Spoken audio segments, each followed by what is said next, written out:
What's up, dear SPARX? Another time you're coming back with another episode, a wonderful one this time. Tulikuwa technical kidogo, tukaingia social stuff kidogo. Leo tuko hapa comparing two things. Freelancing versus 8 to 5 niggas, 8 to 5 jobs.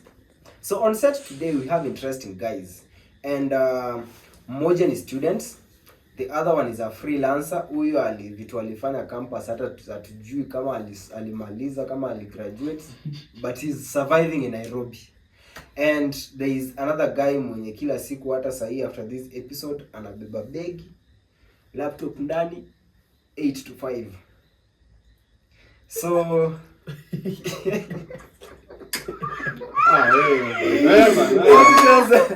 was an introduction with the 8 to 5 guy. Introduce yourself. Tell us where you are. My name is Makori Mona Victor. That's my full name. At least I love introducing myself to my clients. So the good thing is about working 8 to 5. I'm the only person who's practicing my career, my profession. I mean, in this space. As I am an hotelier by profession, I'm a tour consultant. You're what? I'm an hotelier by profession. Yes. So I am a tour consultant. That is my role.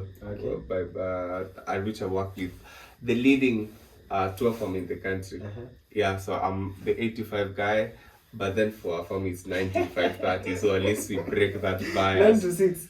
Yeah. But I love my job, but I hate working 9 to 5:30. I don't love it, but I love my profession. Enough. Let's go to the students. 8 to 5 students. Well, yeah, okay.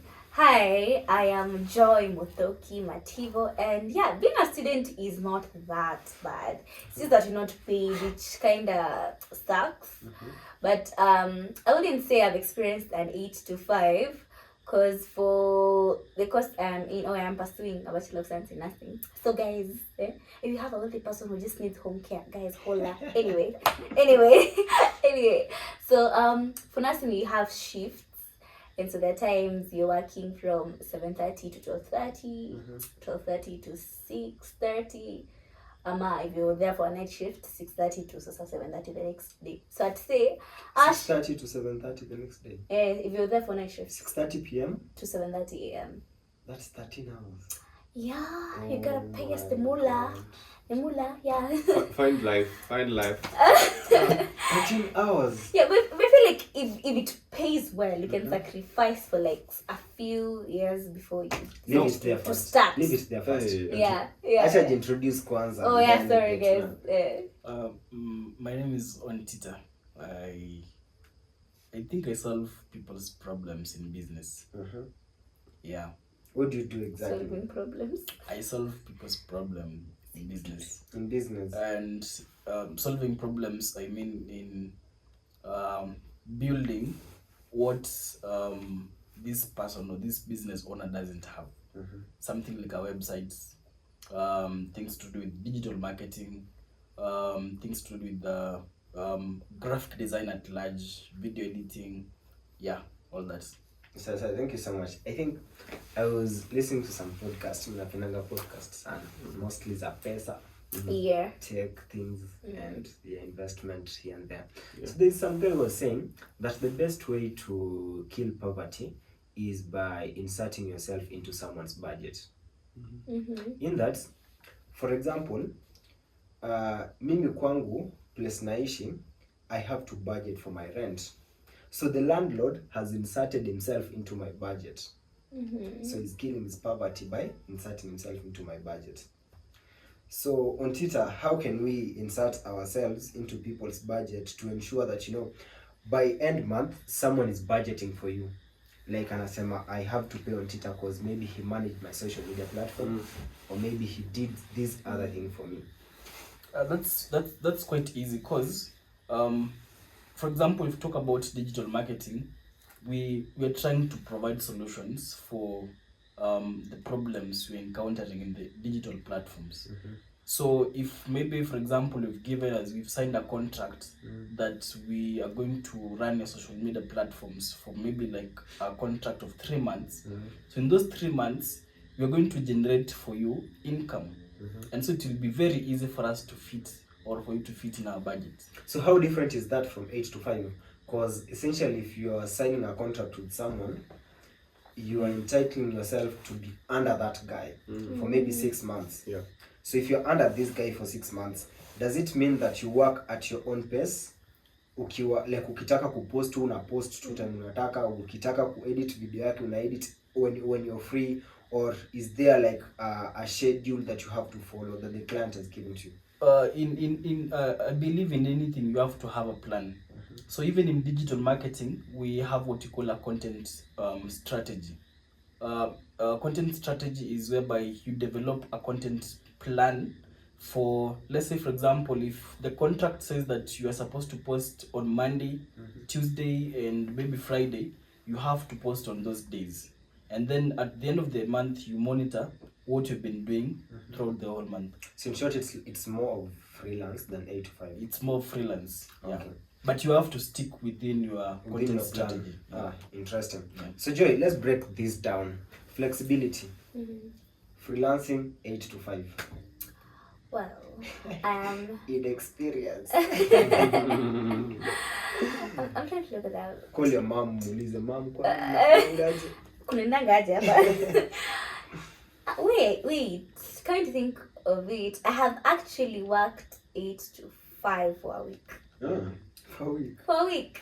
Yeah, the project we were shooting. Ah, Yeah, that was 8 to interesting. 5. It was. Yeah, and there was good food, so I mean, okay. Breakfast, lunch, supper, dinner. Accommodation. Aikwangi. Okay, That was not 8 to 5. The man English after 1 week. That was a freelancing thing. It was a freelancing that was scheduled. Okay. So if I look at 8 to 5 and freelancing, I'd say I think we'll spare her for some time. no, let me answer this one. I think for 8 to 5, 8 to 5, you're not flexible. Like matters time. You have to be at work by 8 and you're leaving there at 5. So I think you're not flexible. But the advantage that I see there compared to freelancing is with 8 to 5, you are assured of a salary. Like, by the end of the month. yeah, come rain, come sunshine. Whether clients come, whether there's no work, whether you just show up and watch movies, as long as you've signed an 8 to 5 contract, is a salary. So I'm only saying I think that's the only advantage that I'm seeing. No, okay, wait. That's the major advantage. The major advantage that I'm seeing. And of course there's also exposure.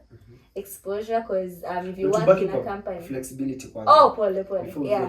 So I'd say for flexibility, 8 to 5 is not flexible time wise, but money wise it's sort of there's some cushion you have compared to freelancing, because freelancing today you have money, tomorrow you don't have it. So exactly. Yeah.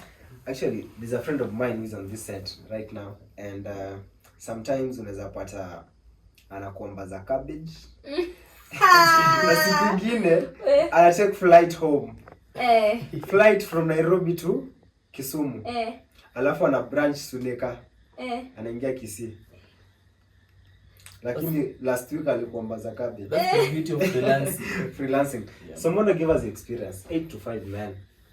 8 to 5 is something I never envisioned myself to be in that space. I never wanted to be an employee of anyone.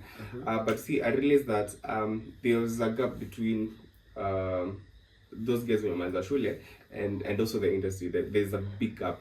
I would say that I was a bit lucky to finish school. In fact, by the time we are shooting this video, I'm just 2 weeks to my graduation, so I've been 1 whole year away. 2 weeks. Yeah. Oh, yeah. Actually, I need some claps. Yeah. So by the time this episode will be out, probably I'll be a graduate already. Yeah. So there's a big gap between the industry and also the academia. So like there's a big gap. So I was really lucky to find this job where I was working 8 to 5. Typical 9 to 5:30, but I would love to say that there are some advantages, the merits and also the demerits. I think one of the advantages is you get to learn. You get to learn what you've studied, because at the end of the day, actually, you're drifting. Yeah, okay. You are very, very specific to flexibility. In terms of flexibility, I will say that thing is okay. Let me restrain my words. It's terrible. It's hell. I hate it. My boss might be watching. I hate it, by the way. You're fired. Kesho usikuje job. Aina shida. I think you should never be loyal to your employer. He'll always fire you anyway. Either you resign or you employ. So he knows. We usually have these hard conversations. Actually, anatupeanga these advices. So in terms of flexibility, is really pathetic. I never wanted my life to be kesho nafaa kuamka kwenda job, and I hate it. I hate that. I hate my life. No, I hate it like 7 times. Yeah, I really hate it. Fully. Considering, okay, if to give you a clearer perspective, right now it's a few minutes to 1 a.m. and I'm supposed to wake up at 4:30. Wow. And so as to prepare myself to go to work. So. And there's no way I can be flexible. Come to a freelancer, come on Twitter. I just wake up at 11 and do 11 number 3 p.m. Oh yeah. Actually, I haven't slept for 48 hours. So after this shoot, I'm sleeping. Kesho naamka 3 p.m. 3 p.m. and then niendelee kufanya kazi zangu. Ole wako. For flexibility, it's a no. Okay, so in terms of flexibility, we are like, freelancing is better. It's better, much better. So now let's get to the part where Joy talked about, the part that Joy talked about, that's job security.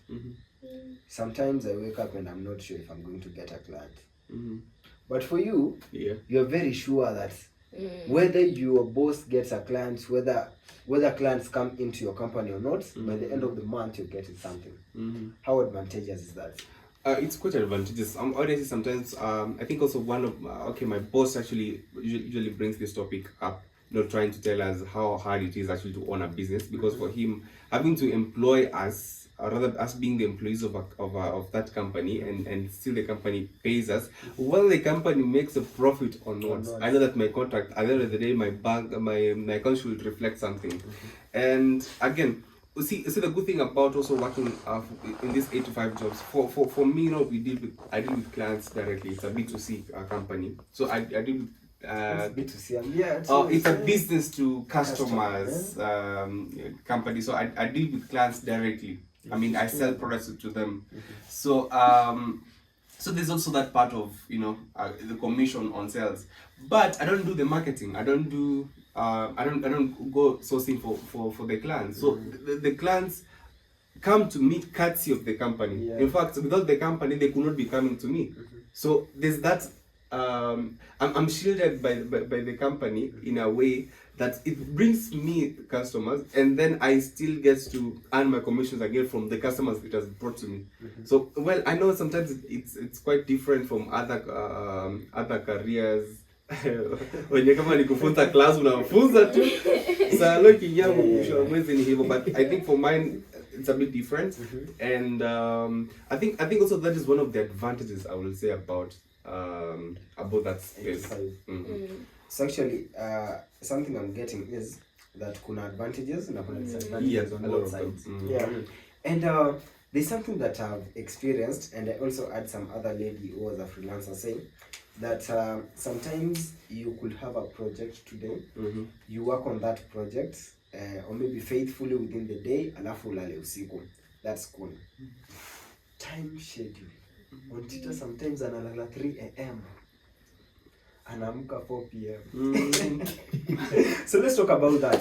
How healthy is that? How healthy is it to be a freelancer?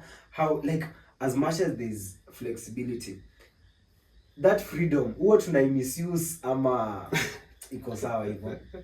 I think sometimes freelancing is very bad in terms of mental health and even physical health. Kwani bro, tuanze therapy hapa tena? Very relax. You are amazing. Repeat after me. Yeah, you find, for example, there's a day maybe you have a lot of work to do and you sit on your laptop like the whole day. Hata kukula maybe unachemsha tu rice, you don't have even time to cook. Chop rice. Yes, chop rice. Yeah, I think sometimes it's not healthy because you can sit on a desk the whole day and like 70% of the night just sitting on a laptop, and it's very injurious to your eyes, to your backbone, and even the entire body, even the mental system. This first person singular. To my health, to my eyes, to my body. Yeah.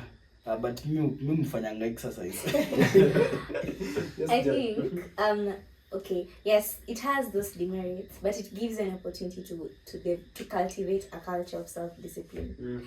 So, because I'm looking at someone who's doing an 8 to 5 or 9 to 5:30, you wake up early, not because you want to wake up early, but because you're going to work. Like, I feel like the freelancing gives you the freedom to genuinely evolve and genuinely become like a disciplined person. Yes, you'll have those hurdles before you like get to like stick to a specific schedule, but I like the way it gives you the chance to be spontaneous. Yeah, I think that's what I feel like it's a good thing for creatives. Because for those of us who are creatives and expected to sit and do things, it's just like, I don't want to do this right now, but I can do it tomorrow or at night. So I feel like the freedom you get of being spontaneous, you're also allowed to be creative and you work within what works for you. So you see, for those who are night people, I feel like working at night will make them to be more productive. You see, that those of us who look very much awake but wake us up tomorrow, like if you had slept and then you woke us up at this time, won't function. So I feel like freelancing gives you the opportunity to truly thrive in your best, like to work at your best. Interesting. Yeah, and there's something I want to say. Sometimes freelancing is not flexible. Why? You find, tell me why. It's 11 p.m. mtu wa 8 to 5 here lishalala saa 2, but I'm still working on my projects. It's weekend, nafaa kuwa nimetulia, I'm still working on projects. Because you want. No, because maybe your client is also giving you pressure. That brings us to something else, which Joy talked about. Procrastination. You had a project last week, nitafanya kesho. Nitaanza saa 4. Mnishike nisianze. Nishikilie tu. You end up not doing it for like the whole day. Tomorrow you've not started it until client a call and you're like, oh my god, I haven't done that. Na unamwambia niko namalizia, naweka tu hii plugin na tumemaliza hii kitu. Website yako iko ready bana. Na hata ujabaya domain. So like how do we beat procrastination? Because as human beings, like, must self-control ni ngumu. Kujiweka into a schedule, like as Joy said, that you know for 8 to 5 iko na schedule. But for us, we don't have a schedule. So how do we go about it? Who goes first? Me? Okay. I think the best way to deal with procrastination is to be disciplined. How do we get disciplined, bro? Ni kitu tu iko intrinsic. Yeah, you can't learn and you can't read books to get there. Like, it's something that you want to do. Utasoma Bill Gates review. You wanna discipline. Sometimes nakwanga jaba. Actually, there's a creative who says, jamaa anaitwaje, Mola anapendanga huyu boys, some young actor. Anaitwaje huyu jamaa alikuwa machichari. Yeah, I know him. Kabugi. Yeah. Kabugi anasemanga the real Kabugi. Real Boogie. Yeah, so Real Boogie said in one podcast that you could be creative, you could be intelligent, you could be like the most dedicated guy, but discipline will take you places. Yeah. You know, he was describing, for example, a creative mwenye anaamka like 4:30 in the morning to go on set. For you to wake up at 4:30 in the morning, discipline. You have to know that 4:30 hakuna mtu ananiamsha, mimi ndo najiamsha. You have to get umefika kwa nyumba around 10 p.m. You know that this time I have to sleep so that I can wake up in the morning. So there's some things that you have to forgo you have to discipline yourself to forgo just for the sake of your success. So I think as Brian just put it, apendangi kuitwa hivyo but tutamuita tu regardless. So as Brian amesema, like discipline hakuna mse atakuja kukufunza. Yeah. Ni kitu yenye unajibuildia wewe mwenyewe. And we also have to discuss this, that as a freelancer, for example, as a freelancer who is owning a company that does a lot of things, how is that not 8 to 5? For example, you are your manager, not your manager, but msiana own company yenu. Is that not 8 to 5 to him? Very. Ama yeye ndo ana hire tu watu anaweka 8 to 5, then yeye yuko 8 to 5. If in fact if there is one person who works extra hard than us is our boss. Because every time he's on emails, whether he's on vacation, this guy has to be there. Okay, yeah, I was saying, I think one major motivation that freelancers have is when you think about the goals that you have, and they poverty.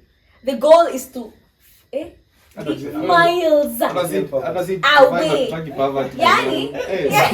Let me explain. Because 8 to 5, you have the motivation. If I don't show up, I'll get fired. If I don't show up, I'll be in front of a board. Like, you have very many motivators. Actually, if I was coming from a wealthy background, fired is okay. Yeah. But because the goal is poverty forever. Yeah. But I feel like for freelancers, it comes out so clearly, because if you sleep and you're like, okay, I want to buy a car, I need land, I need houses, I need to invest here and here and here. Like, once your goals are big enough, the times you will not even get sleep. And I feel that's when it becomes toxic, because you don't even want to sleep. So I'd say poverty is a good motivation. Toxic. Elon Musk anasema ni kulala 2 hours. 2 hours. 2 hours. Lakini sitachizi bana, mtu wa dementia. And right now, you sound good right now. I think there's a time in my life hata mimi nilikuwa around 2, 3, 4. Sahi kidogo, see it make it, I'm just taking care of my health. You have to be very intentional. I mean, below 6 hours are normal. Chai. 6 hours mingi. Kidogo. Like the minimum. I'm deliberate. Poa hata ukae tu poa.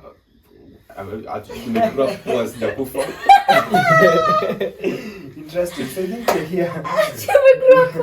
We are almost closing this, and there's so many things that we've not talked about. And freelancing versus 8 to 5, kuna vitu mingi za kuongelea. And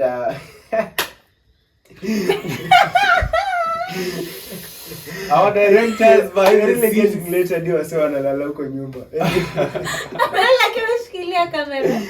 So we are closing this. Thank you so much guys for watching, and kama uko 8 to 5 na kama uko freelancing, let us know what your merits are and the limitations that you've experienced, the benefits, challenges, vitu zote. And we've not exhausted everything, so probably we'll come back with another episode, talk about these things the more.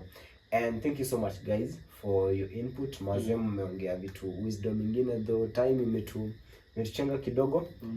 Next time we get back, we'll get rolling.